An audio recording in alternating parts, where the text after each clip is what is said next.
जो कि योग उपनिषद निषद से संबंधित है। इसमें कौन कौन से उपनिषद एग्जाम की दृष्टि से महत्वपूर्ण है उसके बारे में चर्चा करेंगे। तो प्रथम उपनिषद, सबसे ज्यादा संभावना किस उपनिषद से आती है प्रश्न आने की, तो श्वेताश्वतर उपनिषद। इसके अंदर से एक या दो प्रश्न हमेशा आता ही है। इसका भी द्वितीय अध्याय वही अपने सिलेबस में है। ध्यान का स्थान, जो कि ध्यान योग के बारे में इसके अंदर संपूर्ण वर्णन आ जाता है।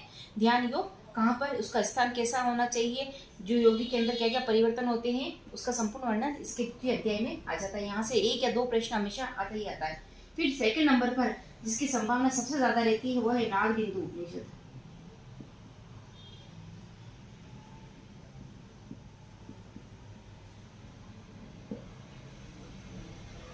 नागबिंदु उपनिषद से एक प्रश्न हमेशा पूछा ही जाता है। फिर तृतीय स्थान पर आ जाता है ऋषिक ब्राह्मण। ऋषिक ब्राह्मण उपनिषद, इसके अंदर से भी एक या दो प्रश्न हमेशा पूछे ही जाते हैं। आसन की परिभाषा हो गई या अदर्श भी होगी, ध्यान की परिभाषा क्या हो गई है, धारणा की परिभाषा क्या हो जाती है, वो सब इसके अंदर आते आते हैं। कौन से यम है, कौन सा नियम है। फिर चौथे नंबर पर आ जाता है योग कुंडलिनी उपनिषद।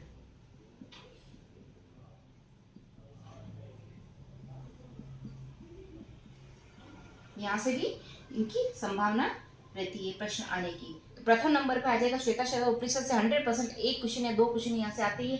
उसके बाद नागबिंदु से भी एक या दो प्रश्न इसके अंदर से आते हैं। फिर ऋषिक ब्राह्मण उपनिषद से आता है, फिर योग कुंडलिनी उपनिषद से आता है, और फिर पांचवें नंबर आता है योगराज उपनिषद।